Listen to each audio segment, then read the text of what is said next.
안녕하세요. 오늘도 사연 살롱을 찾아주셔서 감사합니다. 저는 서울 강서구에 사는 30대 중반의 여성이에요. 지난해 저는 약 1년을 같이 산 남편과 이혼을 했고, 지금은 어느 정도 안정을 취하면서 지내고 있어요. 여기 이혼 사연들도 많이 들어봤는데, 제 이야기 들어보시면 정말 만만치 않은 일 겪었다 하실 거예요. 시댁이 사람을 힘들게 해도 남편하고만 잘 지내면 된다는 생각에 사람 하나 믿고 결혼했었는데, 진짜 믿는 도끼에 발등 치꼈다고나 할까요? 더는 이런 인간들과는 상종할 수 없다고 결론을 내렸어요. 제가 남편에게 가장 심한 배신감을 느낀 건 아빠의 장례식에서 자기네 식구들하고 어울려서 아빠의 죽음을 조금도 슬퍼하지 않았다는 거예요. 이 막장 같은 인간들이 저한테 어떤 일을 했었는지 지금부터 차근차근 이야기해 볼게요. 잘 들어주세요. 저는 원래 큰 소리 내는 걸 안 좋아해서 웬만한 건 좋은 게 좋은 거라고 넘어가는 성격이었어요. 남하고 트러블 일으키는 걸 좋아하지 않았기에 저 하나 참으면 그냥 다 편하고 좋을 거라며 독한 말은 잘 하지 않았어요. 연애할 때도 결혼 생활 하는 동안도 저는 남편한테 큰 소리 치는 일 별로 없었고, 남편이 뭔가 고집을 부리면 귀찮아서라도 대충 맞춰주는 스타일이었어요. 남편은 평범한 사람이었는데 생활이 좀 힘든 집안에서 본의 아니게 가장 노릇을 하는 사람이었어요. 위로 형이 한 명 있었는데 그 형이 사업을 몇 번 벌렸다가 다 망했다고 하더군요. 그러는 바람에 가정 형편도 어려워졌고요. 아빠는 제가 고생할까봐 걱정된다고 꽤 반대하셨어요. 남편 아버지가 안 계시고 어머니만 있다는 것도 반대 이유 중 하나였어요. 아빠, 나도 엄마 일찍 돌아가셨잖아. 근데 경식씨 아버지 안 계시고 홀 시어머니라고 반대하는 건 좀 아니지. 나도 아빠만 있으니 양쪽 집안에서 서로를 더 이해할 수 있잖아. 우리 딸 주연이 처갓집에 장인어른만 있는 거랑 시가에 시어머니만 있는 게 같은 줄 알아? 아빠는 여자가 아니어도 안다. 그게 얼마나 피곤한 일인지 눈 있고 귀 있어서 다 보고 들었어. 서로를 이해한다고? 처지가 비슷하다고 이해하는 거 아니다. 그건 사람 마음 밭이 이해할 성품이 돼야 하는 거야. 처가 이야기 나왔으니 하는 말인데 네가 내 부양을 책임지지는 않잖아. 근데 네가 결혼하겠다는 그 집은 다르다. 일단 일을 안 하고 놀면서 돈만 바라보는 사람이 둘이야. 그리고 경식인가 걔는 이제 대리인데 너는 팀장 대우잖아. 그거 차이가 얼마나 큰 줄 알아? 사람 사는 게 사람 하나만 좋으면 될 것 같지만 절대 아니다. 그러니 좀 더 생각할 시간을 갖자. 연애나 결혼은 말리면 말릴수록 더 불붙는다는 말이 있죠. 제가 딱 그랬던 것 같아요. 아빠가 반대하시니 어쩐지 이 결혼을 꼭 해야 될 것만 같았고, 그건 남편도 마찬가지였어요. 남편은 아빠 식당에 와서 인사도 자주 하고 돕겠다며 팔도 걷어붙인 적도 있지만 아빠는 한사코 거절만 하셨어요.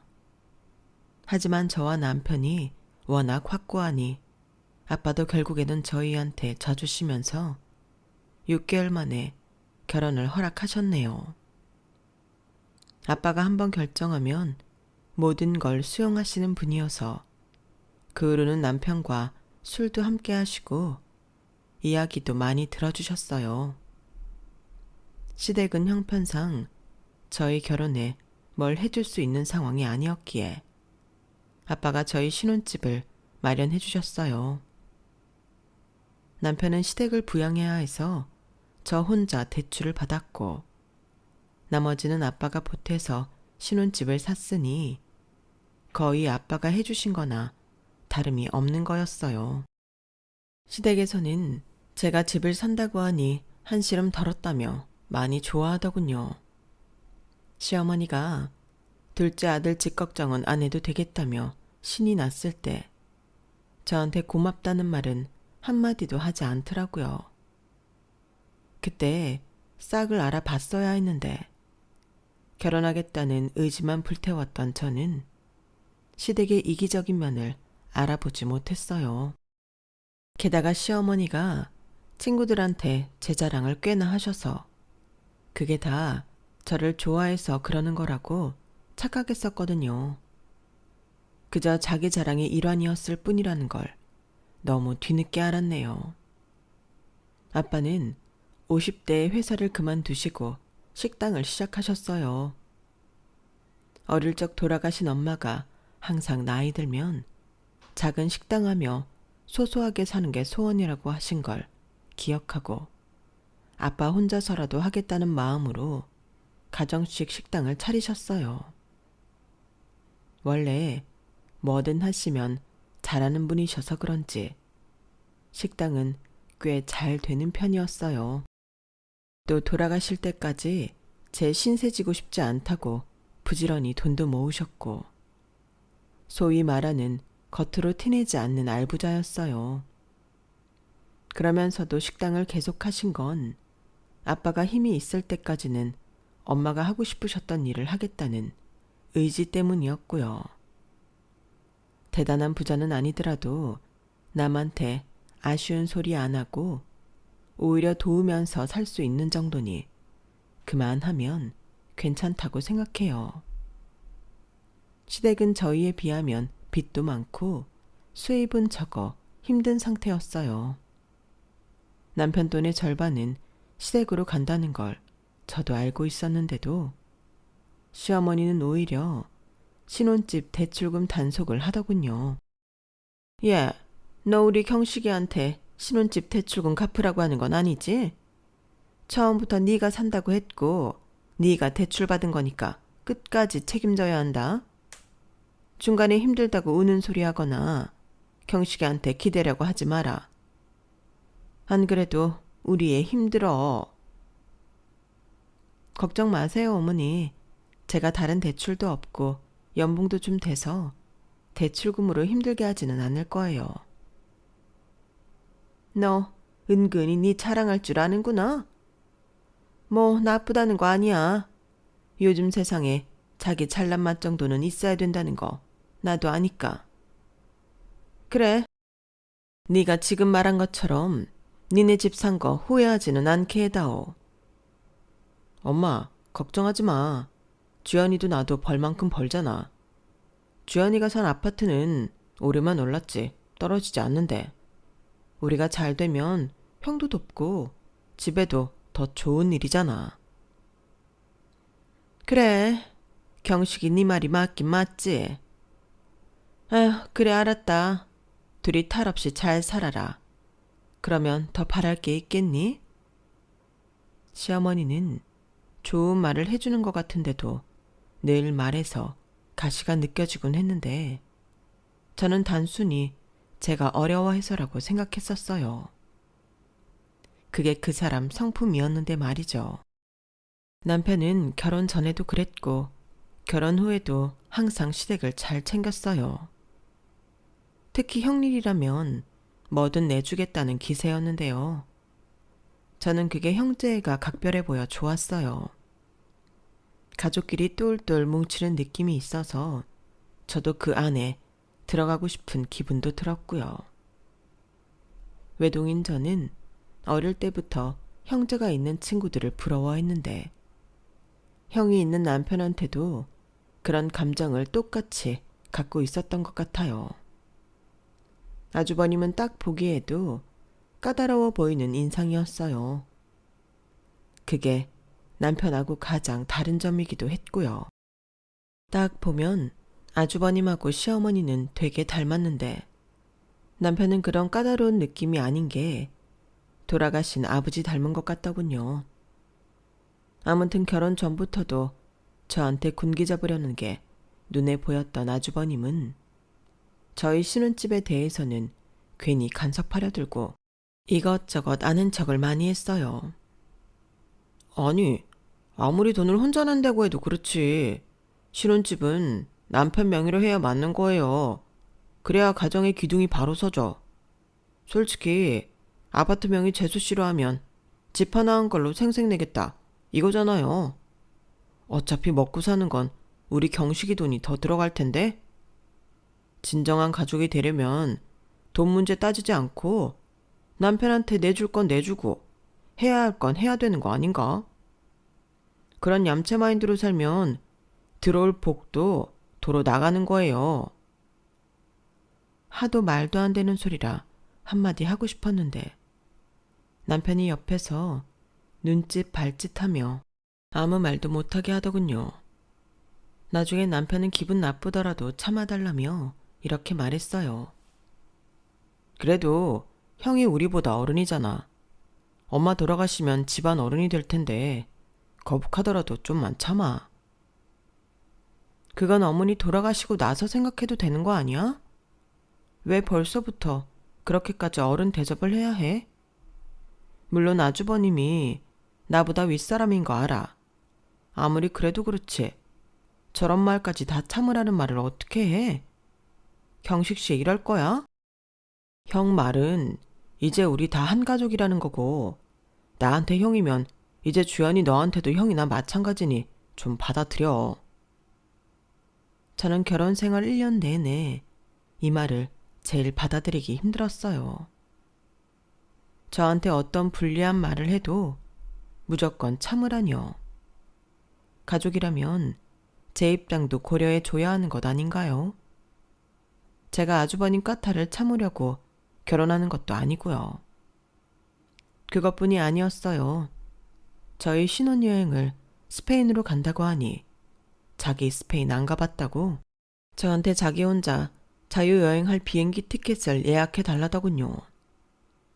이런 비상식적인 일까지 남편은 형 말이라면 어떻게든 들어주려고 했고 이런 것들이 저와 남편의 다툼거리가 되었죠. 다른 일에는 서로를 힘들게 할 게 별로 없었는데 시댁, 특히 아주버님 일이 되면 남편은 아주 죽는 신용이라도 하려고 들었어요. 물론 아주버님 스페인 비행기표는 남편이 여러 시간 설득 끝에 없던 일이 되긴 했지만 그게 그렇게 절절매며 이해를 구해야 하는 건지 이해가 안 되더군요. 아내가 될 저보다도 형의 입장을 더 중시하는 것 같아 기가 차기도 했지만 저는 그게 결혼 못할 이유가 되지 않는다고 여겼어요. 한마디로 그저 스치고 지나가는 바람 같은 일이라고 가볍게 생각했던 거였네요. 결혼해서 살며 이런저런 자리가 잡히면 저런 억지스러운 일은 일어나지 않을 거라고 막연히 생각하고 있었어요. 게다가 남편은 저희 아빠한테 잘하겠다고 굳게 맹세까지 했거든요. 내가 진짜 장인어른 친아버지로 생각하고 잘 모실 거야. 나 부족한 거 아시면서도 결혼 허락해 주시고 집값도 많이 보태주셨잖아. 우리 집에서 변변한 거 하나 못하는 것도 다 그럴 수 있다 하시고 나랑 허심탄회한 이야기도 많이 해주셔서 오랜만에 아버지랑 이야기하는 게 어떤 기분인지도 많이 느꼈어. 그러니까 내가 엄마나 형한테 하는 만큼 장인어른한테도 신경 쓸게. 그런 생각이라니 고마워. 우리 집에는 나밖에 없잖아. 경석 씨가 아빠한테 잘해드리면 아빠도 많이 고마워하실 거야. 아빠는 그 말을 전해 듣고 둘만 잘 살면 되고 저한테만 잘하면 그만이라고 하셨지만 흐뭇한 표정을 지으시며 내심 좋아하시더라고요. 하지만 결혼 후에 많은 사정이 달라졌어요. 먼저 시어머니는 저희만 잘 살면 된다더니 하루가 멀다 하고 저한테 전화를 해서는 집에 뭐가 떨어졌다, 뭘 수리해야 한다. 계속 요구를 해대는 거였어요. 그러다가 제가 해드리기 어렵다는 말이라도 하면 이렇게 말을 하고는 했어요. 참네. 너한테 시집에 있는 사람이라고 나랑 우리 경준이밖에 더 있냐? 너는 우리는 불편한데도 밥이 넘어가? 시댁 어른들은 밥 굶어도 너희만 잘 먹고 잘 살면 된다 이거냐?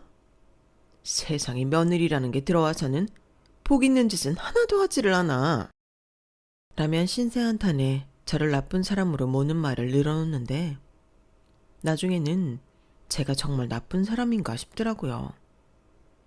또 주말마다 저희 부부를 불러서 밥을 먹자고 하는데 말로는 저희를 위해서 밥을 차려준다고 하죠. 막상 가면 모든 부엌일은 다 제 몫이고 나머지 세 사람은 거실에 모여 앉아 자기들끼리 웃고 떠들었어요. 또 어찌나 화투를 쳐대는지 저는 보기만 해도 머리가 지끈거릴 지경이었어요. 아주버님은 담배까지 뻑뻑 펴댔고요. 그러는 와중에 저한테 심부름 시킬 건 다 시켰고요. 저는 부엌에서 식사 준비를 하다 말고 아주버님이 부르면 거실로 가야 했어요. 그러면 아주버님은 턱짓을 하며 냉장고에 맥주 하나 꺼내와요. 제일 안쪽에 있는 시원한 거. 그리고 오징어 이거 너무 딱딱하니까 거기 선반에 있는 팝콘 봉지 있죠? 그거 새 거니까 뜯어서 그릇에 담아갖고 오고. 라며 어찌나 부려먹는지 정말 너무 피곤했어요. 그럼에도 저는 신혼 초부터 문제를 일으키고 싶지 않아 일단 하라는 대로 해보자는 심정이었어요. 이런 일도 한두 번이지 매주마다 벌어지니 시댁이라면 근처도 가기 싫어지더군요. 그것뿐인가요? 주중에는 시어머니가 시도 때도 없이 전화를 해대니 저한테는 자유가 없는 기분이 들었죠. 저도 아빠가 보고 싶고 친정에도 가고 싶은데 그럴 틈조차 없었어요. 하지만 제일 싫었던 건 바로 시어머니와 아주버님이 신혼집을 마치 자기네 집 건너방 드나들듯 왔다 갔다 하는 거였어요. 제가 비번을 시어머니한테 가르쳐주지 말자고 했는데도 남편은 아랑곳하지 않고 비번을 알려줬어요. 그걸로 저랑 신랑이도 버렸지만 남편은 저한테 생각해보겠다고 해놓고 그날 바로 시어머니한테 알려줬더라고요. 어차피 우리 둘 다 회사 일 때문에 바빠서 집안일 신경 잘 못 쓰잖아. 엄마도 우리 신혼살림 정돈 잘 될 때까지만 오신다고 하셨으니까 마음 편히 생각하자. 솔직히 엄마가 신경 써주시면 우리한테는 좋은 거 아니야? 너무 예민하게 굴지 마. 우리 둘이 있을 때 방해하시겠다는 것도 아니잖아. 남편 말과는 다르게 시어머니는 제가 반차나 연차를 내고 쉴 때에도 느닷없이 들이닥쳤고 때로는 아주버님도 함께 했는데요. 그렇게 몇 달이 지나고 아주버님은 결혼 준비를 하게 됐어요.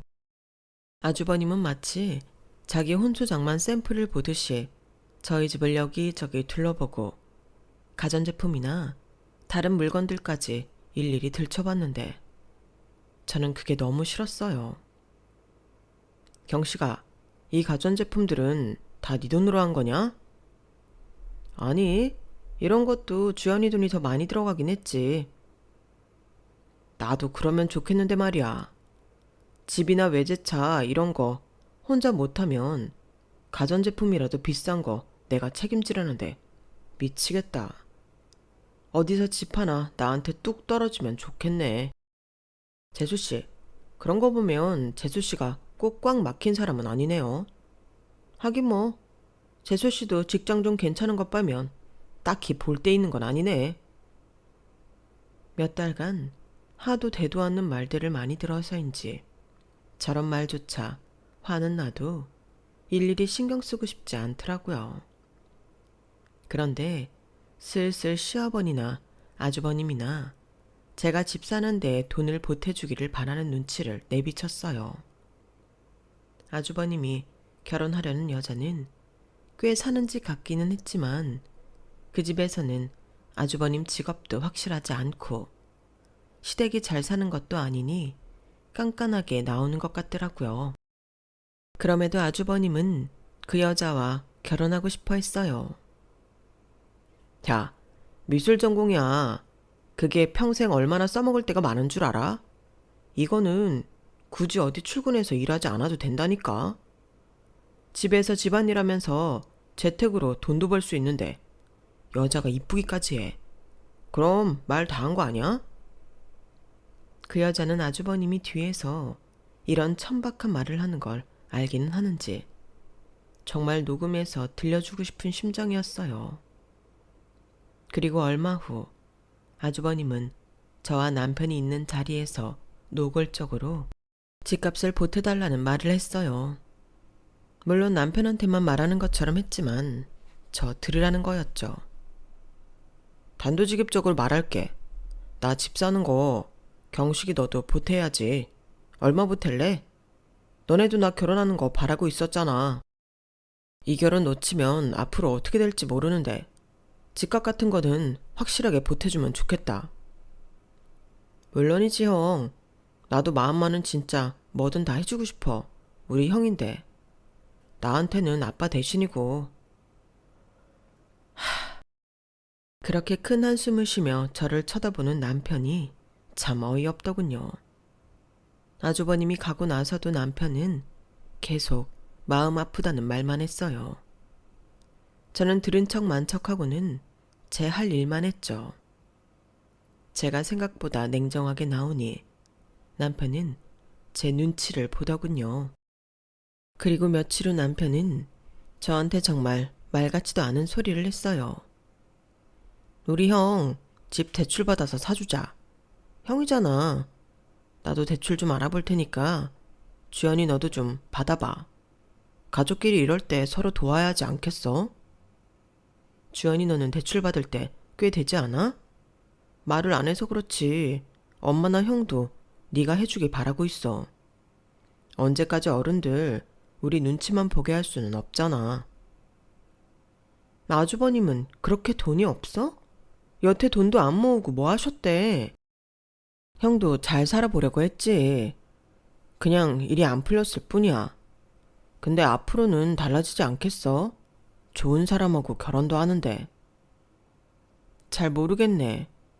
지금까지 일이 잘 안 됐는데 결혼한다고 일이 갑자기 잘 되나? 물론 나도 어느 정도 보탤 생각은 하고 있었어. 근데 나더러 대출받아서 집을 하자고? 그건 아니지. 누가 너만 대출받으래. 나도 받는다고. 경식씨 대출 얼마나 받을 수 있는데? 어머니랑 아주버님 생활 때문에 대출받은 거 꽤 되잖아. 그럼 결국 다 내 몫인데 나는 그렇게까지 할 여유 없어. 우리 미래도 대비해야지. 그리고 아주버님 문제는 아주버님이 책임져야지. 그럼에도 남편은 기어이 또 대출을 받고 저한테도 계속 대출을 받으라고 강요 아닌 강요를 하더라고요. 그 바람에 저는 남편과 크게 싸우게 됐어요. 왜 내 대출을 경식 씨가 받으라 말아 하는데? 한 번만 더 해봐. 이혼이다. 알았어? 야, 이럴 때 돕고 살려고 결혼하는 거 아니야?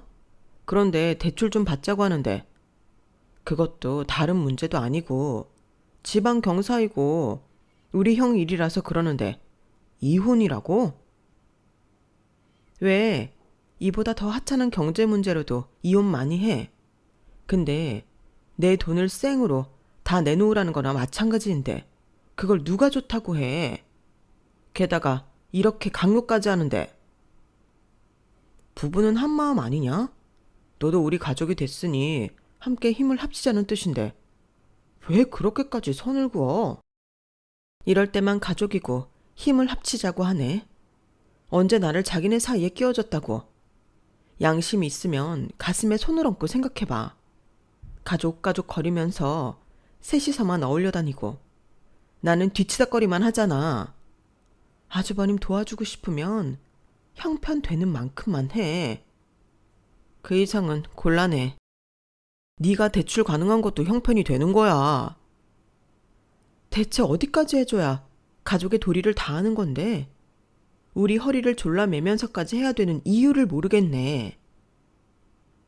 그렇게 저와 남편의 사이가 험악해지고 분위기가 좋지 않은 가운데 시간이 흘렀고 저에게는 청천벽력 같은 일이 일어났어요. 바로 저의 든든한 버팀목이었던 아빠가 갑자기 돌아가신 거였어요. 아빠는 식당 오픈하러 가는 길에 쓰러져서 병원으로 옮겨졌지만 제가 도착하기 전 심근경색으로 제 곁을 떠나셨어요. 임종도 지키지 못한 저는 말 그대로 세상이 무너지는 경험을 했죠. 너무 충격을 받아서인지 아빠가 돌아가셨다는 말을 듣고 몇 시간의 기억이 지우개로 지운 것처럼 사라져버렸어요. 그런 가운데 제 정신을 번쩍 나게 한 건 바로 남편의 말이었어요.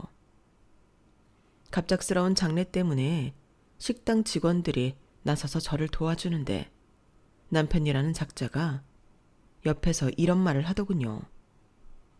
주연아, 장인어른 무슨 심각한 빚 같은 건 없었지? 장인어른 살고 계신 집도 별 문제 없고 뭐 담보 같은 거 했나? 그때까지 힘이 쭉 빠져 시체처럼 있던 저는 남편을 향해 버럭 소리를 질렀어요. 그걸 네가 알아서 뭐 할 건데? 왜 너는 사위라는 놈이 장례 준비도 제대로 안 하면서 아빠 식당이나 집은 왜 물어봐? 제 말에 남편은 움찔하더니 놀라서 한참 저를 쳐다봤어요. 그도 그럴 게 제가 그전까지 이렇게 소리를 지르거나 막말로 화를 낸 적이 없었거든요. 남편은 저한테 뭐라고 말을 걸 듯 말 듯 하더니 어디론가 가서 휴대폰으로 통화를 하더라고요. 그런데 남편 통화 내용을 들은 아빠 식당 직원 한 명이 저한테 와서 어이가 없다는 듯 말을 전했어요. 주연 씨, 황망할 때 이런 말은 좀 뭐하지만 주연 씨 남편이요.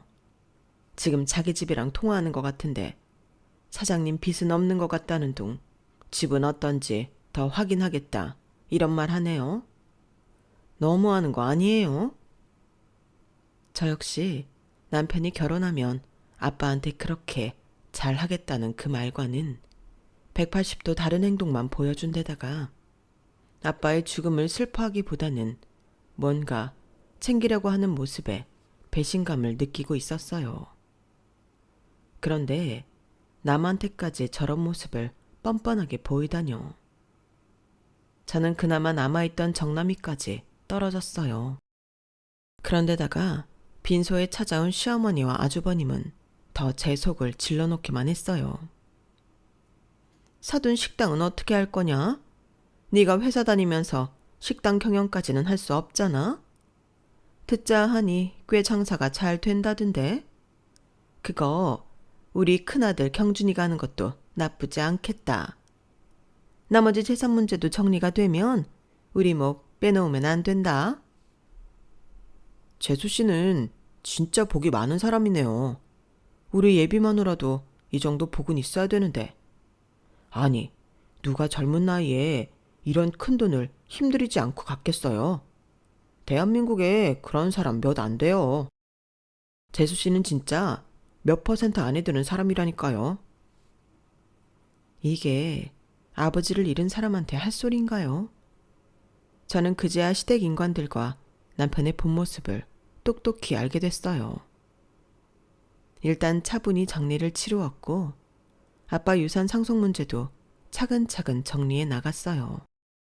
남편은 이제나 저제나 제가 무슨 말을 해줄지 궁금해서 못 견디는 게 눈에 보였지만 본체 만체했어요.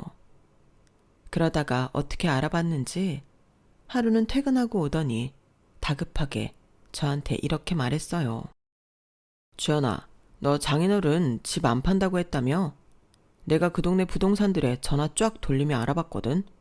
그럼 그 집 일단 우리 형 결혼하면 들어가서 살게 하자. 리모델링 할 돈 정도는 형이 된다고 하니까 그게 좋을 것 같아. 솔직히 거기 위치도 그렇고 집 상태도 지금 파는 게 아깝긴 하지. 그 동네라면 아파트값 주저앉을 때가 아니잖아. 오히려 오르면 올랐지. 일단 그렇게 진행해보자. 저는 이 인간이 어떻게 머리를 굴려서 제가 아빠 집 내놓지 않은 걸 알았을지 그게 더 기가 차더군요. 아마도 제 남편이라면서 아파트 내놓을 듯 운을 띄어봤겠죠. 그동안 지켜본 남편은 그러고도 남을 사람이었어요. 저는 어떻게 나올지 보려고 한번 떠봤어요. 그럼 전세를 받아야 하나? 아니면 월세? 아주버님은 뭐가 편하시대? 그러자 남편 얼굴이 험악하게 굳더니 저를 훈계하듯 호통이더군요. 뭐가 어째? 지금 가족끼리 이런 걸로 돈 계산을 하자는 거야? 어떻게 사람이 이렇게 깐깐하게 굴어? 아니, 그 집 놀리면 뭐 하냐고. 지금 당장 팔 것도 아니고 네가 들어가서 살 것도 아닌데. 형들어 전셋값을 내라는 거야? 너무 그렇게 살지 마라. 다 돌려받는다. 어? 안 그래도 결혼 이야기 진척 안 돼서 하루가 다르게 말라가는 형 보면서 그런 말이 나와? 그러지 말고 이럴 때 우리가 형한테 든든한 힘이 돼주자. 저는 이 인간들의 잔머리 굴리는 검은 속셈이 질리기 시작했어요. 제가 말없이 쳐다만 봤더니 남편은 제가 지 말에 수긍한 줄 알고 신이 나서 말을 이어가더군요. 그럼 형한테 그렇게 전한다. 그 집 비번은 전하고 똑같지? 와, 나 장인어른 돌아가셨다는 말 듣자마자 퍼뜩 그 집부터 떠오르더라고. 장인어른이 이렇게 우리한테 베풀고 가시는구나 싶은 게 절로 감사하다는 말이 나왔거든.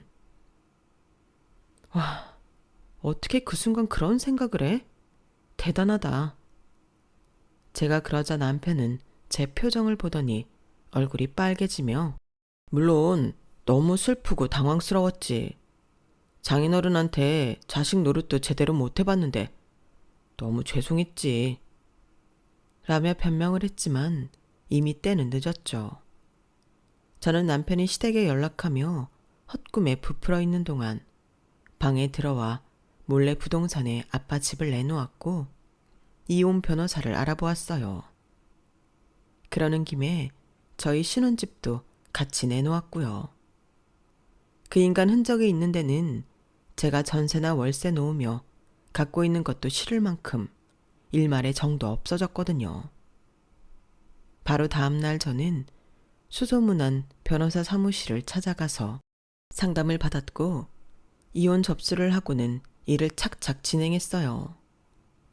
그 사이 저희 아빠 집 비밀번호를 바꿔놓자 남편은 왜 비번을 바꿨냐며 저를 닥달했고 시어머니나 아주버님도 저한테 인간이 되라는 둥 적당히 괴롭히고 내놓을 거 내놓으라는 둥 협박 아닌 협박을 하는 말들을 늘어놓았어요.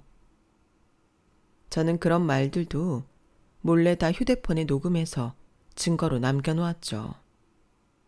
제가 이혼 준비를 다 하고 소장 접수를 하는데 아주버님이 급하다며 저를 찾아왔더라고요. 재수씨, 일단 그 집을 우리 처가에서 봐야 내 결혼이 진행될 것 같으니까 비번 좀 알려줘요. 내가 이 일에 대해서는 나중에 크게 한턱 쏠게요. 나 내일 가보려고 하는데 괜찮겠지? 반말을 섞어가며 무례하게 말하는 아주버님한테 저는 알았다며 아빠 집 비번을 알려줬어요. 사실상 집은 이미 나가서 집을 산 사람이 비번을 알고 있었고 신혼집도 팔려서 저는 이사 준비를 마친 상태였거든요. 남편이 회사에 출근한 후 저는 미리 예약해두었던 이삿짐 센터 직원들과 재활용센터 직원들에게 옮길 짐과 재활용할 것들을 알려주고 임시로 호텔에 들어가 있으려고 나가려는데 아주버님한테서 전화가 오더라고요. 재수씨, 이거 뭐예요? 여기 지금 다 빠지고 아무것도 없네요. 아니, 그것보다 여기 다른 사람이 와서 자기가 샀다고 하네. 뭐가 어떻게 된 거야? 재수씨, 집 판 거 아니죠? 여기 이 사람이 사기치는 거 맞죠? 아니요, 그 말이 맞는데요. 제가 그 집 팔았어요. 제가 그 집 갖고 있으면 이혼하고 나서도 댁이나 댁 집에서 나를 괴롭힐 것 같아서 말이죠. 나라고 아빠 추억이 있는 집을 팔고 싶었겠어요? 근데 안 되겠더라고. 이건 뭐 내 걸 지들 걸로 아는데 이런 말도 안 되는 집구석은 벗어나야 맞는 거지. 그러니까 거기서 망신당하기 싫으면 당장 나와요. 뭐? 집을 팔았다고? 아니, 이게 그렇게 금방 팔리나? 좀 싸게 내놨더니 금방 팔리던데? 저는 그렇게 말하고 전화를 끊고는 호텔로 가버렸어요. 남편과 시어머니, 아주버님은 번갈아 저한테 전화를 하며 난리가 났지만 저는 전화를 받지 않고 가만히 있었어요.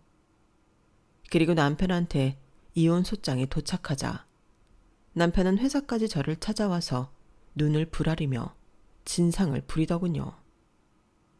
아니, 말도 없이 집을 팔더니 이제는 이혼? 지금 장난해? 내가 왜 장난을 해? 아니, 지 형이 끔찍하면 지나 끔찍하지. 나한테 강요하는 것도 모자라 대출 받아서 지 형 신혼집 사내라고 사람을 들들 볶았잖아. 그러더니 우리 아빠 갑자기 돌아가시니까 아빠 재산부터 탐냈지. 우리 아빠 집이 담보 잡혔는지 그거 알아내서 니네 집 식구들한테 알리느라 바빴고. 네 엄마라는 사람이랑 형도 장례식장 와서 한다는 말이 재산 정리하면 지네 목 남겨라. 식당은 지네가 안에 어쩌네. 이런 말 같지도 않은 소리하는 인간들. 나 더 상종하고 싶지 않아. 제가 카페 안이 떠나가라 큰 소리로 말하자 남편도 부끄러운 건 아는지 더 말 못하고 바쁘게 자리를 뜨더라고요. 하지만 남편은 그 후에도 계속 진상을 부렸어요. 야, 네 마음대로 우리 살던 집까지 팔아? 이거 말이 안 되는 거야. 우리 부부야. 모든 재산은 공동으로 소유한 거라고. 그럼 너 집 한 값 반 내놔. 네 멋대로 집 한 거니까 이건 나도 걸고 넘어질 테니 그렇게 알고. 너 진짜 어디서 알아보지도 않고 무식한 거 뽐내는구나. 어디 네 마음대로 해보세요. 변호사라도 찾아가 알아보라고요. 저는 빈정거리면서 전화를 끊었고 남편이랑 시댁은 그때부터 여기저기 많이 알아보는 것 같더군요.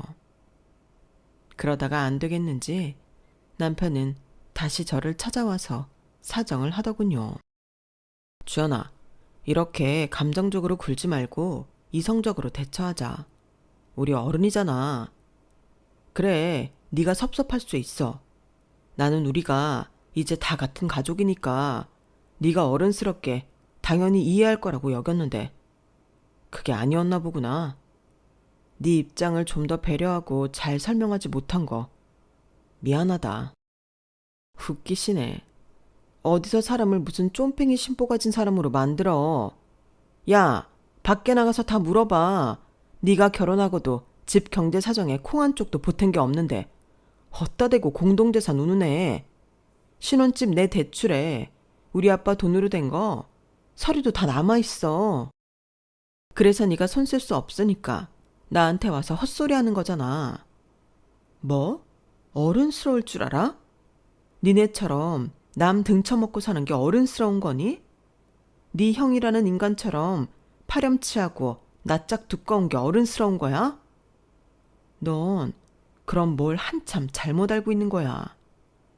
어디 감히 우리 아빠 집을 꿀꺽하려고 수작을 부려. 아무리 도둑놈 심보여도 아니 도둑이라도 그러지는 않을 거다.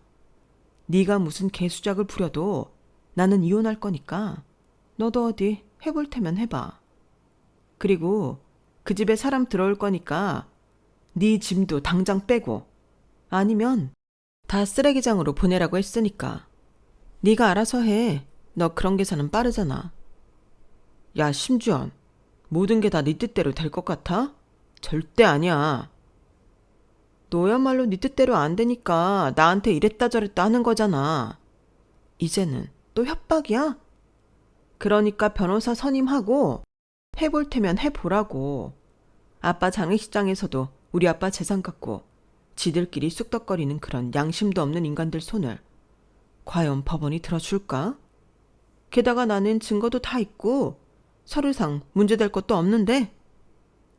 제가 강하게 나오자 그제야 남편은 저한테 잘못했다며 싹싹 비는 신용을 했고, 어머니도 저한테 자기 죽는다고 잘못했다며 고개를 조아리더군요.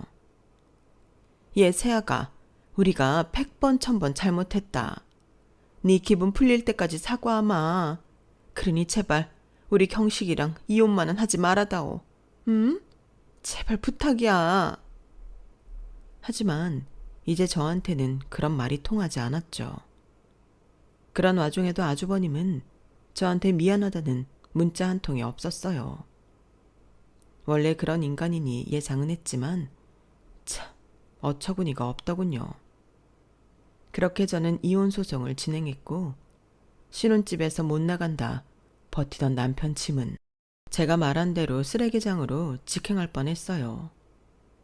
남편은 제가 빈말하는 줄 알고 있다가 사람들이 와서 자기 짐을 밖으로 집어 던지자 그제야 허둥지둥 챙겨서 나왔다더군요.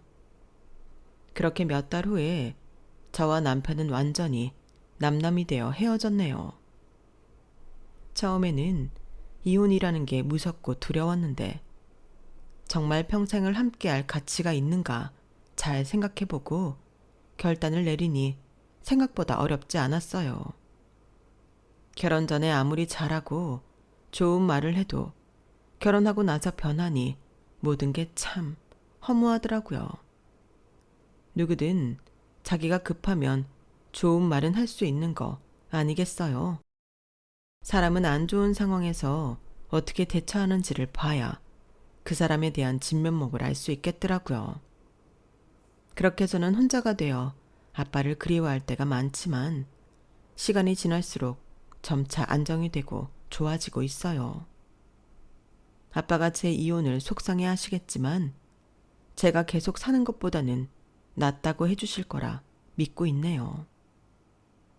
진작에 아빠 말을 들을 걸 후회도 되고요.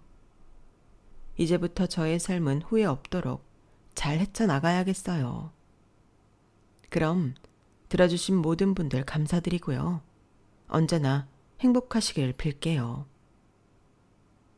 여러분, 사연 댓글에 응원과 현명한 조언 부탁드려요. 좋아요와 구독은 저에게 큰 힘이 됩니다.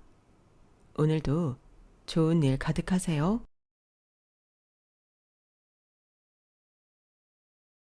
안녕하세요. 오늘도 사연 살롱을 찾아주셔서 감사합니다. 성북구에 살고 있는 40대 여성입니다. 흔히들 그러잖아요. 결국에 남는 건 가족밖에 없다고. 저는요, 이런 말을 들으면 속에서 천불이 나요. 저희 부부는 가난하다는 이유로 시댁 식구들한테 사람 취급도 못 받고 살았거든요. 심지어 누구보다 아꼈던 신우의 결혼식에도 우리 부부는 초대받지 못했어요. 가난한 큰오빠 내외를 시댁 식구들한테 내보이는 게 창피하다는 이유였죠. 그 말을 들었을 땐 정말 가슴이 찢어지는 것 같았어요. 나도 나지만 피부친 여동생한테 그런 소리를 듣는 남편이 너무 가엾고 불쌍해서였죠. 그때 알았어요. 힘들 때 누구보다 잔인한 게 바로 가족이라는 걸요. 그래도 따지고 보면 그때 신우이와 시댁 식구들이 보인 냉정한 모습 덕분에 남편과 제가 40대 중반에 건물주까지 된 게 아닌가 싶어요. 그놈의 돈 어떻게든 모아서 저 인간들이 땅을 치고 후회하게 해주겠다는 일념으로 이를 갈며 돈을 모았거든요. 그 결과 우리 부부는 소원하던 돈도 많이 벌었고 무엇보다 끈끈한 동지애까지 생겨서 결혼 20주년이 된 오늘까지도 신혼부부 같다는 소리를 듣고 살게 되었죠. 그런데 얼마 전에 생각지도 않았던 인생 복수까지 하게 됐지 뭐예요. 그래서 평소 즐겨 듣던 채널에 사연까지 보내게 되었습니다. 저는 어린 시절을 주로 해외에서 보냈어요. 아빠가 건설회사 해외 주재원이라서 가족 모두가 아빠 근무지가 바뀔 때마다 이동하며 살아야 했거든요. 저희 아빠의 주 근무지는 동남아 지역이었는데 그렇다 보니 제가 주로 학창시절을 보낸 곳도 베트남과 태국이었어요. 그래서 베트남어랑 태국어는 의사소통에 불편함이 없을 정도예요. 그 덕에 고등학교를 졸업한 뒤 해외 취업도 하게 되었고요. 당시만 해도 해외 주재원은 인기가 높아서 아빠 직장 동료들뿐만 아니라 친인척들도 저희 가족을 꽤 부러워했어요. 돈 벌면서 해외에서 살아볼 수 있는 좋은 기회라는 게 이유였죠. 하지만 해외살이를 해본 사람들은 알 거예요. 말도 안 통하고 생활 문화도 다른 타국에서 살아간다는 게 그리 행복한 것만은 아니라는 걸요. 그런 사정을 알리 없는 사람들은 마치 우리 집을 자기들 휴가지처럼 생각하곤 했어요. 휴가철마다 찾아와 지내다 가곤 했으니까요. 그때마다 엄마랑 아빠는 손님들을 데리고 유명 관광지를 돌며 가이드 노릇을 했어요. 평소 우리 식구들도 자주 못 가는 비싼 리조트에 식당도 손님들을 생각해서 일정에 넣곤 했어요. 사실 타국에 살면서 매번 손님을 대접하는 게 그리 쉬운 일만은 아니에요. 지인들한테 우리는 해외에 사는 유일한 지인일지 모르겠지만 저희 부모님한테는 그렇게 찾아오는 사람들이 한둘이 아니었으니까요.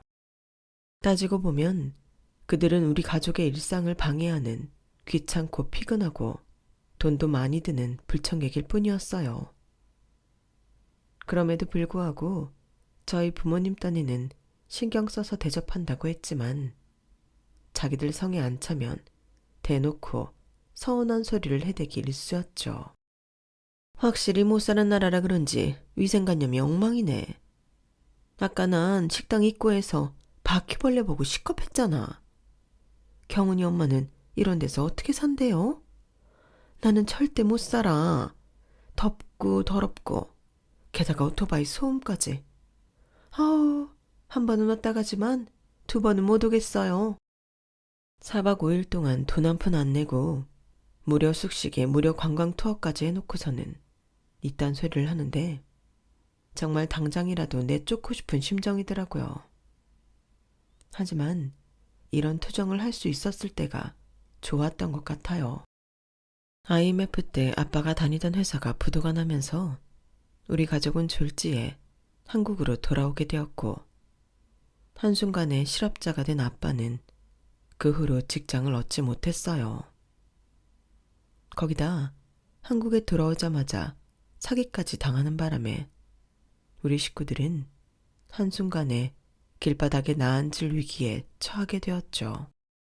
그동안 뻔질나게 저희 집 문턱을 넘나들던 사람들은 우리 집 살림이 어려워지자 혹시라도 자기들한테 기댈까 걱정이 됐는지 슬슬 피하거나 아예 연락을 끊더라고요. 대기업 건설맨이었던 아빠는 자존심도 버리고 막노동판에서 벽돌을 나르고 밤에는 대리운전을 했어요. TV에서는 연신 가장들이 빚을 떠안고 스스로 생을 마감하는 뉴스들이 터져나왔고 그런 뉴스를 접할 때마다 혹시 우리 아빠도 나쁜 마음을 먹으면 어쩌나 가슴을 조여야 했어요. 한번 꼬꾸라진 가세는 쉽게 일어서지 못했어요. 우리 집만 어려웠다면 모를까 사회 전체가 어려운 시기였기 때문에 더더욱 그랬던 것 같아요. 어릴 때부터 외국에서 학교를 다녔던 저는 한국 학교에 적응하는 게 쉽지 않았어요. 영어나 성적은 꽤 좋은 편이었지만 아무래도 국어랑 문학, 수학 같은 과목은 확연히 차이가 났거든요. 어차피 집안 사정 때문에 대학 진학도 힘든 상황이라서 어떻게든 졸업장만 따자는 심정으로 학교에 다녔던 것 같아요. 가까스로 고등학교를 졸업한 뒤 제가 취직한 곳은 여행사였어요. 저를 제외하고는 다들 대학 졸업자였을 정도로 학벌이 우선시되는 회사였는데도 제가 입사를 할 수 있었던 건 언어 때문이었죠. 제가 중국어, 태국어, 베트남어는 현지인과 무리 없이 소통을 할 수 있었거든요. 그 덕에 해외 지사로 발령받을 수 있었죠. 그리고 그곳에서 지금의 제 남편을 만났어요. 남편은 현지 여행 가이드였는데 업무적으로 많이 부딪히다 보니 자연스레 가까워지게 된 케이스였죠. 남편은 대학에서 사진을 전공했는데 저희 집처럼 IMF 때 가세가 기울면서 학업을 포기하고 돈벌이에 나선 경우였어요. 이남일녀 중 장남이던 남편은 적성에도 안 맞는 가이드 일을 하느라 엄청 고생을 하고 있었어요. 다들 한 번쯤은 동남아 패키지 여행을 해보셨겠지만 패키지 여행이라는 게 뒤통수 맞기 쉬운 상품이잖아요. 저렴한 판매가만 보고 계약했다가 현지에 도착해보면 상품에 포함된 관광지 투어는 후딱후딱 발도장만 찍는 수준이고 현지 쇼핑몰 투어만 주구장창 하게 되니까요. 라텍스 제품의 진주 목걸이, 악어 지갑 같은 제품들을 강매하다시피 떠넘기곤 가이드 팁도 강제적으로 뜯어가니 기분 좋은 여행이 될 리 만무하죠. 저도 처음엔 이 정도로 형편없는 상품을 팔아야 하는 일인지 모르고 시작했다가 현지 사정을 보고는 멘붕이 오곤 했어요. 그 현장에서 일하던 남편은 더 말할 나위 없었고요. 어떻게든 쇼핑몰에서 실적을 내야 돈벌이가 되는 가이드들은 악독하게 손님들을 쇼핑몰에 내돌렸는데 제 남편은 그럴 위인이 못 됐어요. 고객들의 평점은 제일 좋았지만 자기 손이 쥐는 돈은 거의 없는 빚 좋은 개살구였거든요. 남들이 보기엔 참 답답하고 융통성 없는 사람처럼 보였겠지만 오히려 그래서 더 정이 가고 마음에 들더라고요. 그래서 제가 할 수 있는 선에서 남편한테 도움을 주려고 노력했어요. 그러니 당연히 남편도 저한테 호감을 가질 수밖에 없었고요. 3년 가까이 태국에서 함께 고생한 남편과 저는 패키지 여행이 인기가 시들어가던 무렵 회사를 그만두고 한국으로 돌아왔어요. 그리고는 한국에서 재취업을 하자마자 결혼을 했죠. 시댁도 그렇고 저희 친정도 그렇고 형편이 그리 넉넉하지 못한 상황이라서 저희 손으로 월세방을 구해 신혼을 시작했어요. 혼수며 예단도 따로 준비할 거 없이 원래 쓰던 살림 그대로 가져다 쓰고 없는 건 재활용센터에서 저렴하게 사서 썼고요. 솔직히 둘이서 버니까 우리 두 사람 사는 건 걱정이 없었어요. 문제는 남편 동생들 학비를 남편이 부담해야 했다는 거예요. 경은아, 없는 살림에 내 동생 학비까지 내게 해서 미안해. 그래도 어쩌겠어. 나는 그나마 우리 집이 망하기 전에 대학에 들어갔으니 부모님 돈으로 공부를 했지만 동생들은 사정이 다르잖아.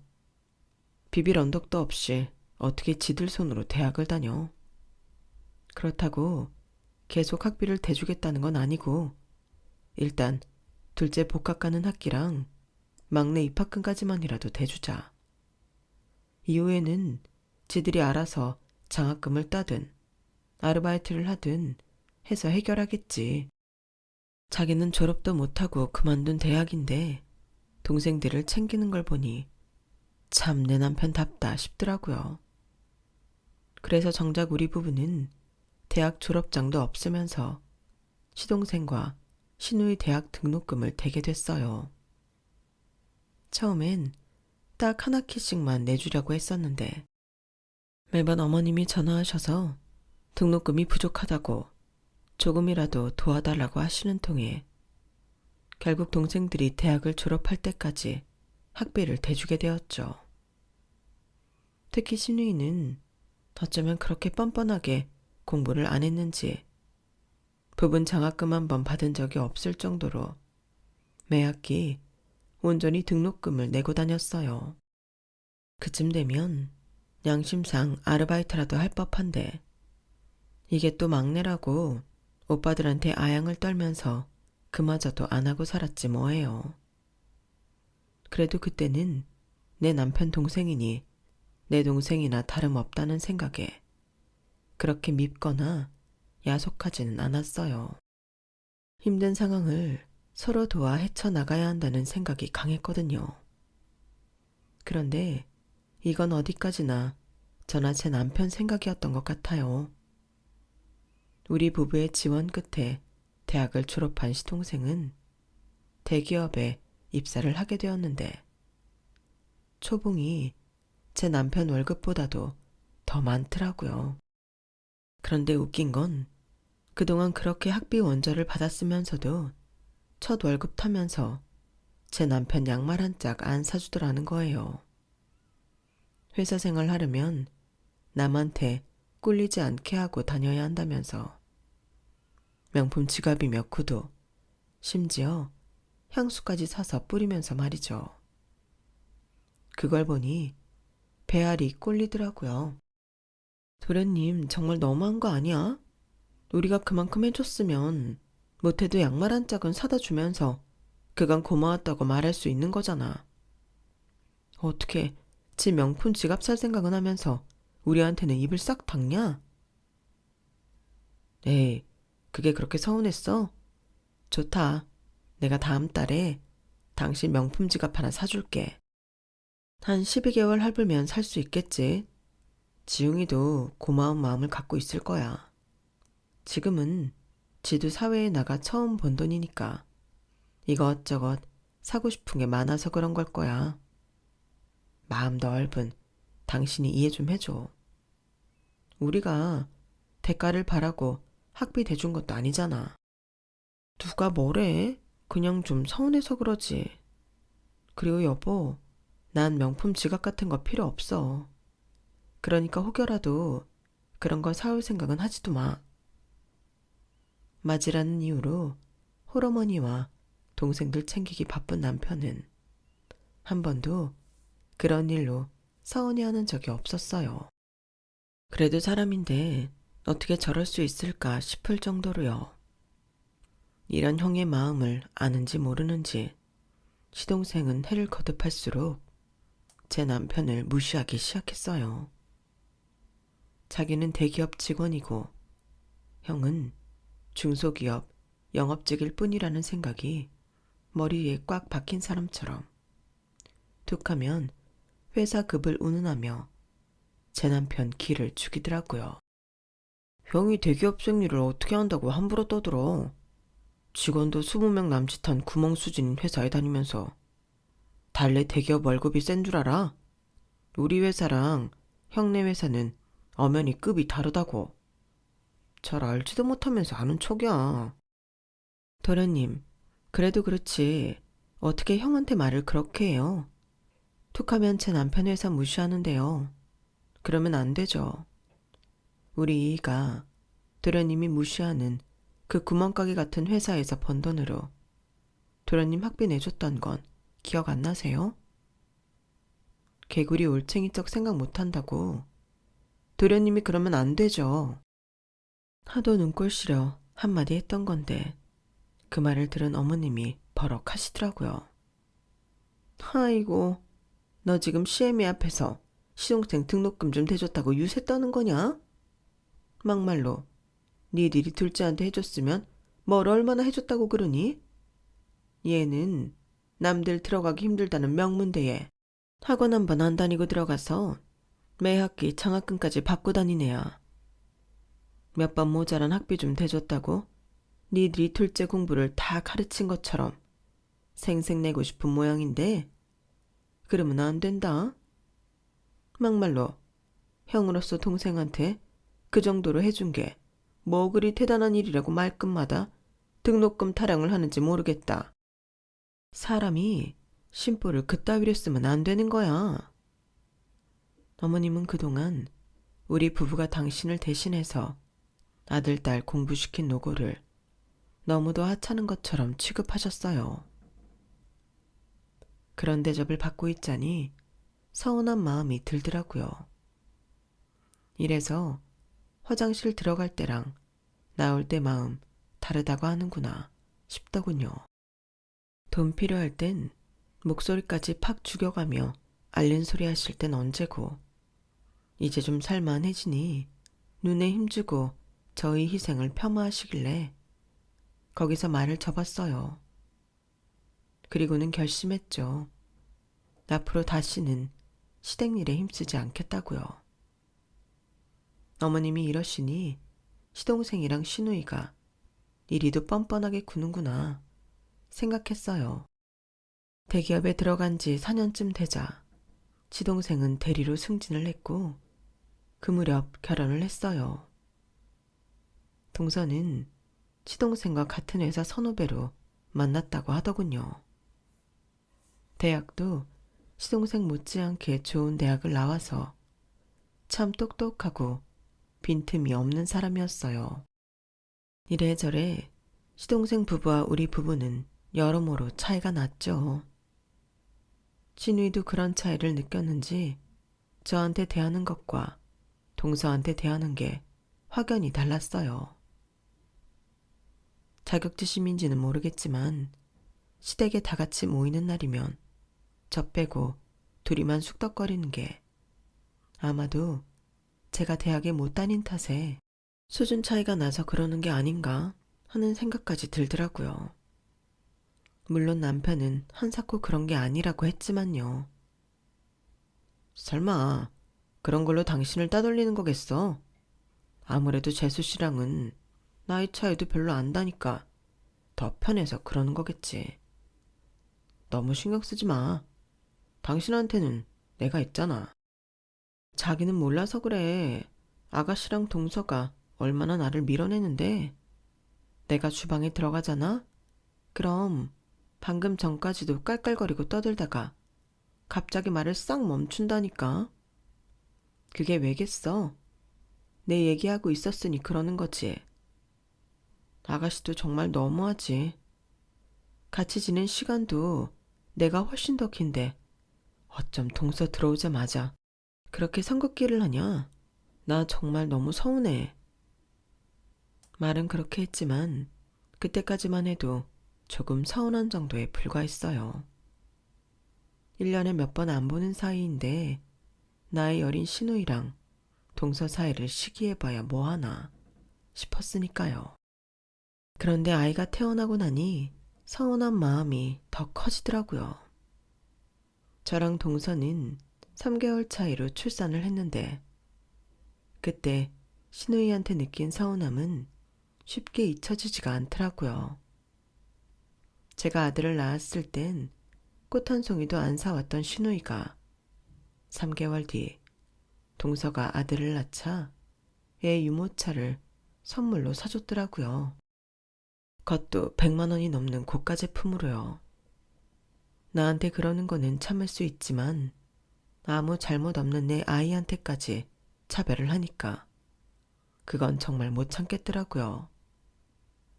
손이 벌벌 떨릴 정도로 화가 나고 표정 관리가 안 됐어요. 그래서 시누이한테 참고 참다가 한마디 했죠. 아가씨, 나 너무 서운해요. 큰오빠 아들이나 작은오빠 아들이나 다 똑같은 조카인데 어떻게 작은오빠네만 유모차를 사줘요? 그러자 신우이가 얼굴을 붉히며 그러더라고요. 언니, 뭐 그런 걸 하나하나 다 따져요. 큰올 걔가 민우 낳았을 땐 내가 취직한 지 얼마 안 돼서 돈이 없었고, 작은 올카가 유리 낳았을 땐 내가 모은 돈이 좀 있었으니까 그런 거죠. 언니, 보기보다 속이 참 좁네요. 고작 그런 거 가지고 서운하니만이 그런 소리를 해요? 이래서 자란 환경이 중요하다고 하나 보네요. 그렇잖아요. 넉넉한 집에서 자란 작은 올케는 이런 거 가지고 트집 안 잡는데, 큰 올케는 아무래도 집이 어렵게 살아서 그런가 되게 쪼잔한 면이 없지 않잖아요. 난 나중에 돈 좀 있는 집 남자랑 결혼해야지. 안 그랬다간 큰오빠처럼 힘들게 살겠네. 어머 아가씨, 무슨 말이 그래요? 그럼 이게 다 내가 없는 집에서 자라 그렇다는 거예요? 솔직히 저요, 고1 때 우리 집 망하기 전까지는 동선에 못지않게 잘 살았어요. 나중에 아가씨도 애 낳아 보세요. 내가 차별받는 건 이해해도 내 자식이 차별당하는 건 피가 거꾸로 솟는다는 걸 알게 될 테니까. 제가 눈물이 그렁그렁한 눈으로 소리치자 신우이는 제 남편 눈치를 보며 슬쩍 꼬리를 내리더라고요. 큰올케도 참, 내가 뭘 그렇게 잘못했다고 울기까지 해요. 알았어요. 민우 선물도 사주면 되잖아요. 사람 속은 다 뒤집어 놓고 은근슬쩍 빠져나간 신우이 때문에 저는 그날 밤 잠도 제대로 자지 못했어요. 내가 정말 성격이 이상한 걸까? 내 자격지심 때문에 시댁 식구들이랑 자꾸 트러블이 생기는 걸까? 끝도 없이 이어지는 고민을 하다가 결국 밤이 새버리고 말았어요. 그런데 그 일이 있고 얼마 지나지 않아 더 큰 사건이 터지고 만 거예요. 신우이가 결혼을 한다면서 집에 남자를 데려왔더라고요. 가족들이 다 모인 자리에서 신랑감한테 가족 소개를 하는데 큰오빠인 제 남편보다 작은 오빠인 시동생을 먼저 소개하더라고요. 우리 작은 오빠는 K대 경영학과 나와서 지금은 H그룹에 다녀. 어릴 때부터 동네 신동이란 소리를 들을 정도로 공부도 잘하고 운동은 또 얼마나 잘했나 몰라. 얼굴도 되게 잘생겼지? 우리 작은 오빠는 우리 집안의 자랑이라니까. 입에 침이 마르도록 작은 오빠 칭찬을 하던 신우이는 제 남편 소개를 할 때는 딸랑 이 말만 하더라고요. 이쪽이 우리 큰오빠야. 시동생 소개와는 너무도 차이가 나게 짧은 소개에 순간 목구멍이 콱 막히는 기분이 들었어요. 그런데도 남편은 사람 좋게 웃어주며 새로 들어올 식구를 반갑게 맞아주더군요.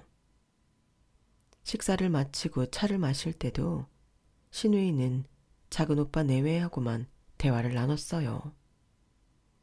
처음엔 저희 부부 눈치를 보던 신우이 남편감도 시간이 지나자 아예 몸을 돌려 시동생과만 말을 섞더군요.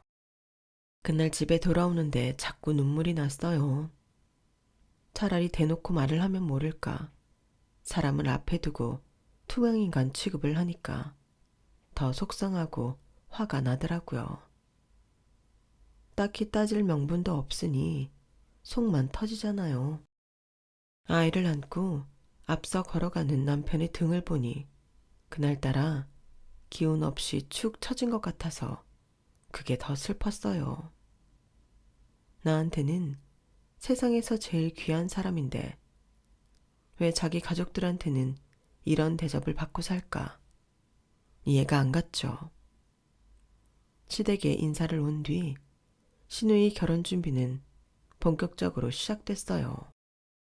그런데 한동안 예식장을 구한다고 여기저기 뛰어다니는 것 같더니 대뜸 이러는 거예요. 아무래도 한국에서는 결혼을 못하겠어. 마음에 드는 예식장 구하는 것도 힘들고 이것저것 하라는 것도 많아서 돈 들어갈 일 천지라니까. 그래서 나 그냥 외국에서 결혼하려고. 내 대학 동기 중에 태국 휴양지에 있는 리조트에서 결혼한 애가 있는데 한국에 사는 것보다 돈도 덜 들고 그렇게 좋았대. 나도 그냥 직계 가족들만 모시고 파타야에 있는 리조트에서 할까 하는데 어때? 그러자 기다렸다는 듯이 동서가 맞장구를 쳤어요. 그가 좋네요. 굳이 비싼 예식장 빌려서 얼굴도 모르는 먼 친척들까지 부를 필요 있나? 실속도 챙기고 무엇보다 신랑 신부가 만족하면 그만이지. 난 아가씨의 의견에 찬성. 올케가 신우이랑 눈빛을 교환하며 분위기를 잡자 시동생도 슬쩍 합세하더군요. 나도 좋은 생각인 것 같아. 주말 끼고 월차 받으면 3박 4일은 시간 낼 수 있거든. 파타야 하면 시간도 별로 안 걸리고 비행기 시간만 잘 맞으면 돌아오는 날 바로 회사로 출근하면 되니까. 모처럼 쉬다 올 수 있어서 좋을 것 같아. 딱 봐도 사전에 신우이와 시동생 내외가 짜고 판을 벌인 것 같았어요. 이런 상황에 눈치 없이 반대했다가는 괜히 욕만 먹기 십상이라서 저도 동의해줬어요. 솔직히 한국에서 하든 외국에서 하든 상관없었어요. 제 머릿속에는 신우이 축의금을 얼마나 해야 하나 그 고민뿐이었거든요. 시동생 때 300만 원을 했으니까 이번에도 비슷하게 하면 되지 않을까 싶었지만 그게 좀 고민이 되더라고요. 아무래도 해외에서 하면 우리 식구 항공료랑 리조트 비용이 드니까요.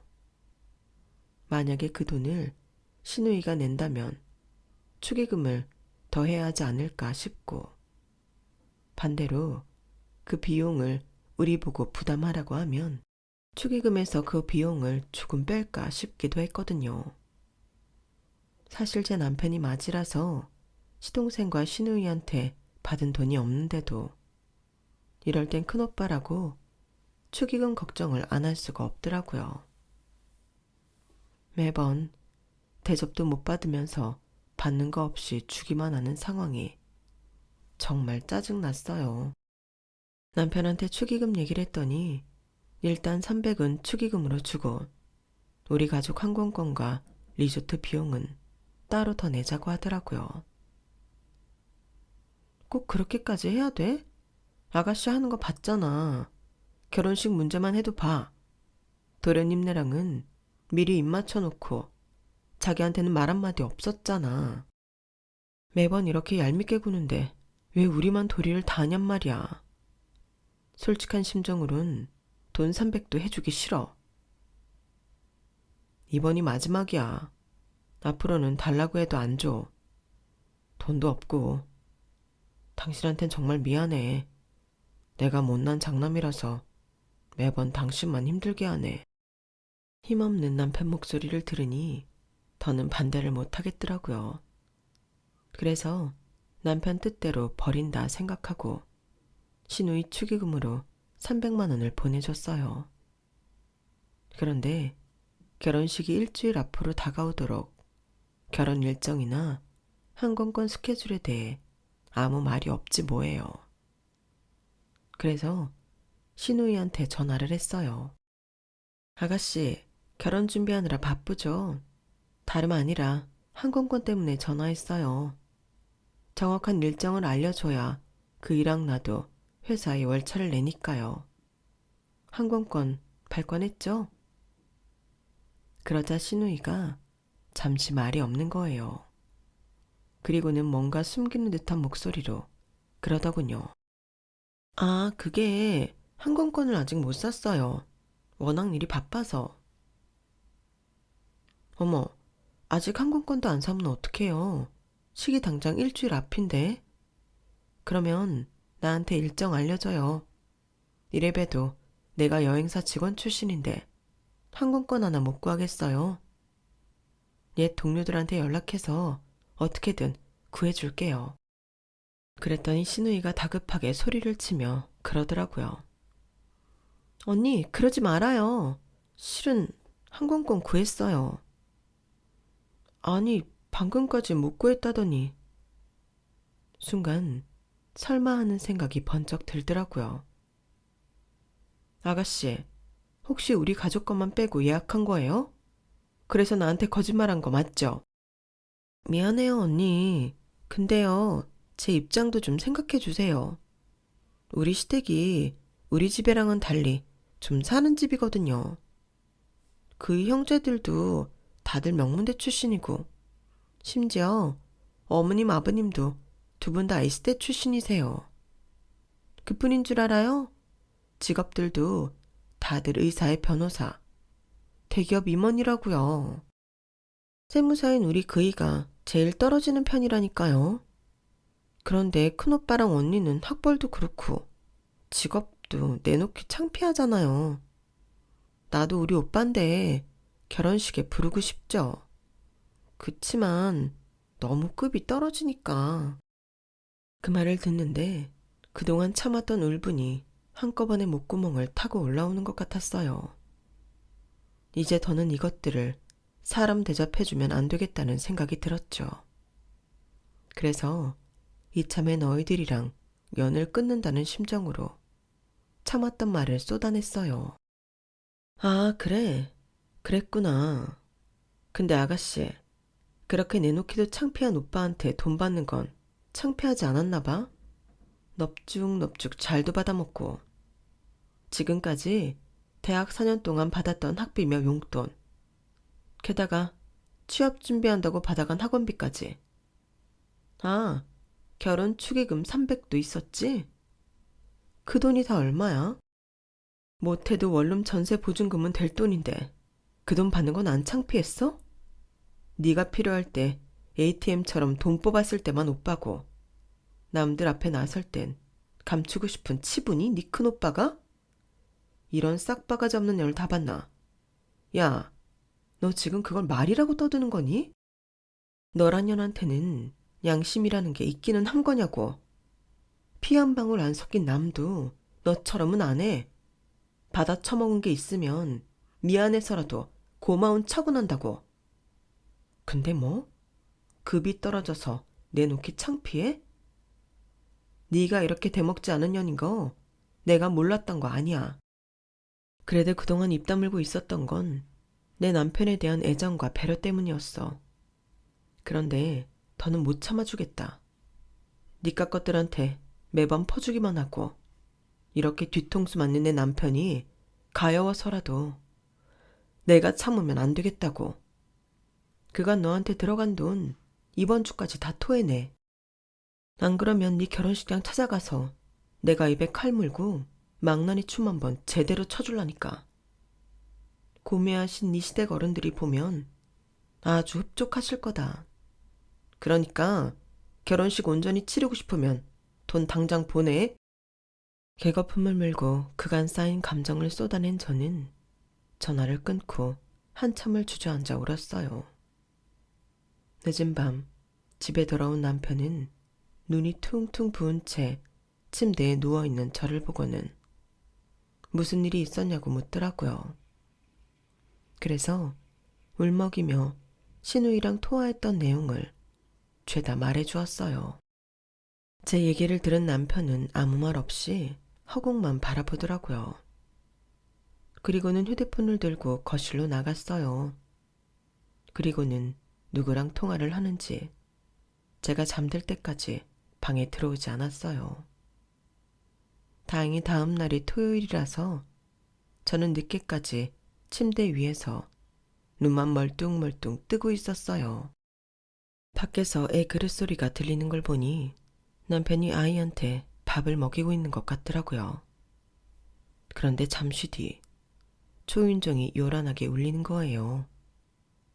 그리고는 시어머니를 앞세운 시동생과 시누이가 집 안으로 들이닥쳤어요.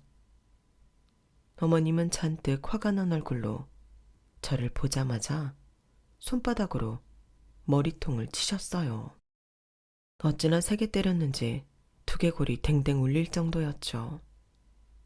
그걸 본 아들은 눈을 동그랗게 뜨고는 울음을 터뜨렸어요.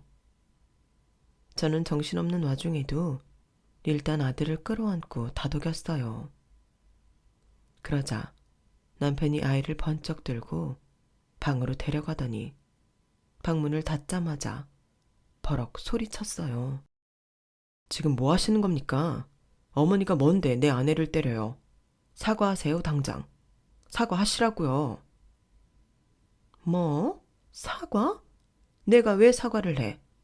결혼 앞둔 시누이한테 온갖 지랄을 떤 처년이 사과를 해야지. 살다 내가 이런 경우는 처음 본다. 어떻게 결혼하는 시누이 앞길을 망치겠다고 악다구니를 쓰니? 남도 아닌 올케라는 게. 너 당장 무릎 꿇고 싹싹 빌어. 어서 빌지 않고 뭐 해? 어머님은 팔까지 걷어붙이시곤 사납게 소리쳤어요. 싫어요. 내가 왜 빌어요? 어머니도 그러시는 거 아니에요. 딸 자식이 잘못을 했으면 제대로 가르칠 생각을 하셔야지. 어떻게 제 말도 들어보지도 않고 아가씨 편만 들어요? 아가씨가 뭐라고 했는지 몰라도 어머님도 전후 사정 들어보시면 지금 저한테 이런 행동하신 거 후회하게 되실 거예요. 전후 사정? 뭐 니들 결혼식에 안 부른 거 그거 가지고 이러는 거냐? 야, 니들이 오죽 못났으면 하나뿐인 여동생이 오빠 내외를 결혼식에 안 부르겠니? 그게 니들 탓이지 어떻게 내 딸 잘못이야. 아니, 그런다고 애 등록금 내준 것까지 뱉어내라고 하는 게 그게 손윗사람이 할 짓이냐? 다른 때도 아니고 이제 겨우 결혼 일주일 앞둔 신부한테 그게 할 소리냐고. 아무리 없이 자랐다고 그래도 돈 몇 푼에 그렇게 치졸하게 굴어? 얘, 네 자식이 너 하는 거 보고 배울까 겁난다. 인생 그렇게 살지 말어. 그때였어요. 남편이 나직한 목소리로 그러더군요. 어머니는요? 어머니는 인생 그렇게 사셔도 돼요? 자식이 보고 배울까봐 겁난다고요? 그걸 아는 분이 아들, 딸을 이따위로 키우셨습니까? 저요. 아버지 돌아가신 이후로 가장 노릇하느라 청춘 다 보냈습니다. 내 가정 꾸릴 돈도 없는 주제에 동생들 등록금 대느라 이 사람한테 못할 짓 하고 살았다고요. 그런 나한테 한 번도 불평 않고 내 동생들 뒷바라지한 내 아내한테 꼭 이래야 했습니까? 자기들 필요할 땐 며느리도 가족이라고 온갖 짐 떠넘겨놓고는 사실 단 한 번도 이 사람을 가족이라고 생각한 적 없었잖아요.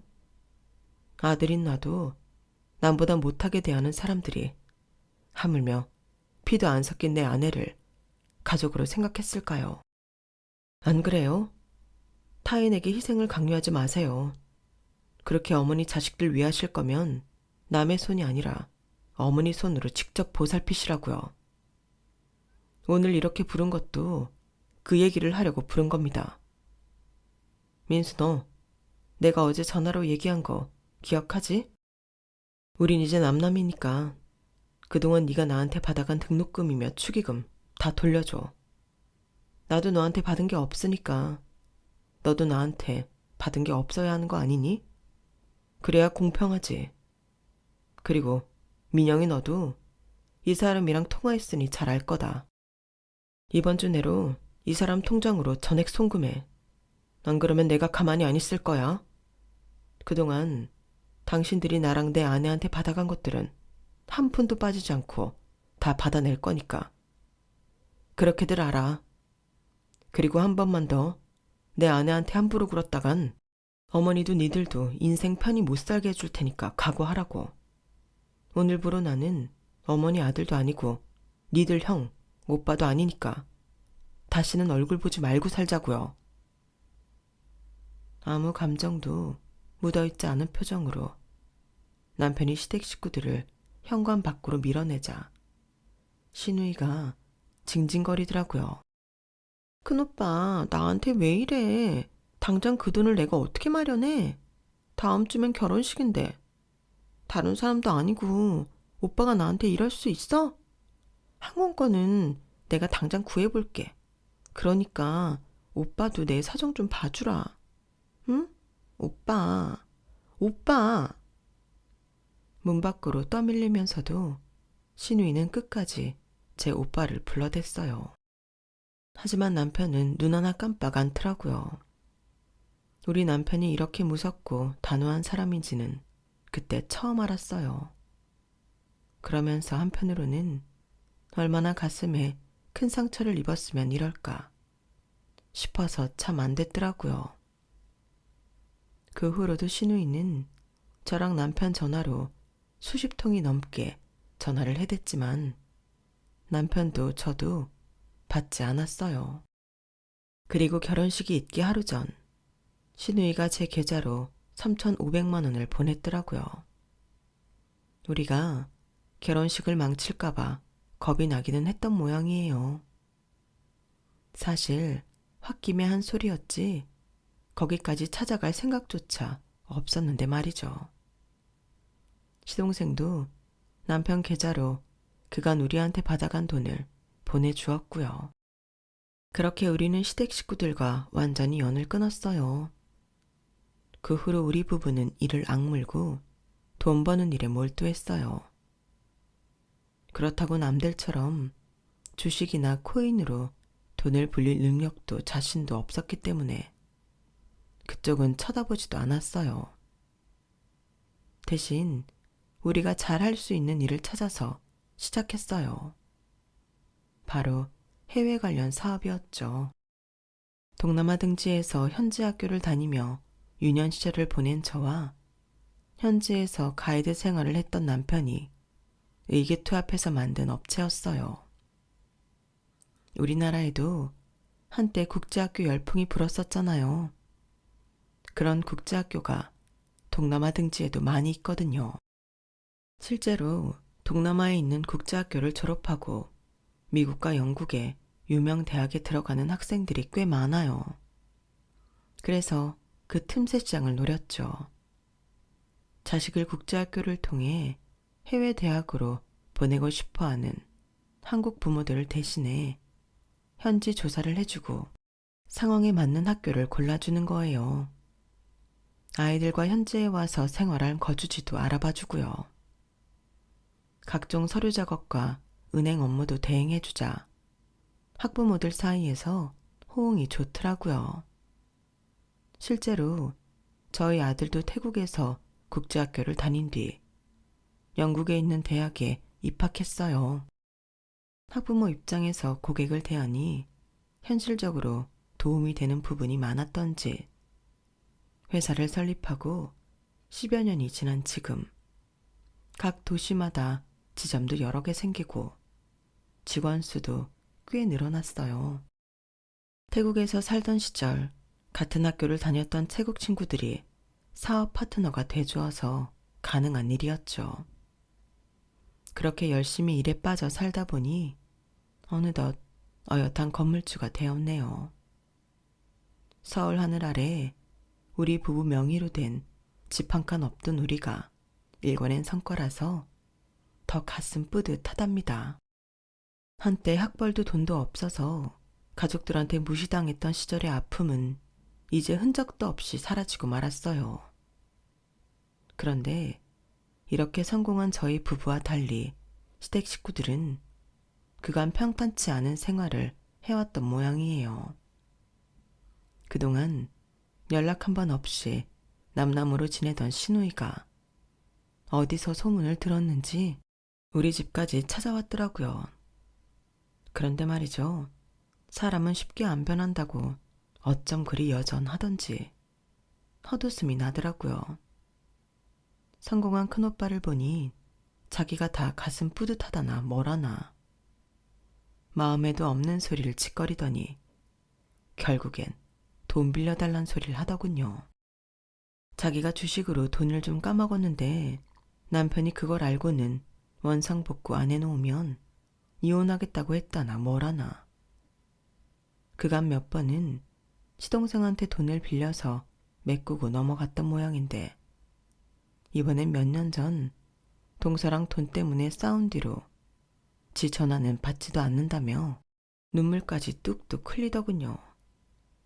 그러면서 이게 다 못돼 처먹은 둘째 올케 때문이라고 제 앞에서 동서 욕을 하는데 진짜 토 나오는 줄 알았어요. 둘째 올케는 심보가 고약하고 돈 욕심이 많아서 언젠가 돈 때문에 큰 코 다칠 거라고 악담을 퍼붓길래 딱 한마디 해줬습니다. 니나 잘하세요. 라고요. 신우이는 그 말을 듣더니 잠시 멍한 표정을 짓다가 한숨을 푹 쉬고는 자리에서 일어나더군요. 저보고 사람이 변했다는 둥, 여길 찾아오는 게 아니었다는 둥, 꿍얼대고 서 있길래 큰오빠 오기 전에 가보라고 등 떠밀어 내쫓았어요. 올케랑 둘이서 쿵 하면 짝 하던 사이였는데도 이해관계가 맞물리니 결국 갈라지는구나 싶은 게 이것들과는 진작 연을 끊길 잘했다는 생각을 했어요. 이렇게 백지장보다 얇은 관계 때문에 속 태웠던 지난날이 한심하게 느껴졌죠. 나이를 먹어가면서 느끼는 건데 나랑 맞지 않는 사람들한테 굳이 나를 맞추며 살 필요는 없는 것 같더라고요. 차라리 대차게 연을 끊고 마음 편히 남으로 사는 것도 방법인 것 같아요. 혹시라도 지금 이 순간 가족들 때문에 상처받고 가슴 아리하는 분들이 있다면 타인에게 맞추며 살지 말고 내가 행복한 길을 찾으시라고 권해드리고 싶어요. 한 번뿐인 인생 집중과 선택을 통해 행복을 찾으시길 바랍니다. 지금까지 제 사연을 들어주셔서 감사합니다. 항상 행복하세요. 저도 그러려고 합니다. 여러분, 사연 댓글에 응원과 현명한 조언 부탁드려요. 좋아요와 구독은 저에게 큰 힘이 됩니다. 오늘도 좋은 일 가득하세요.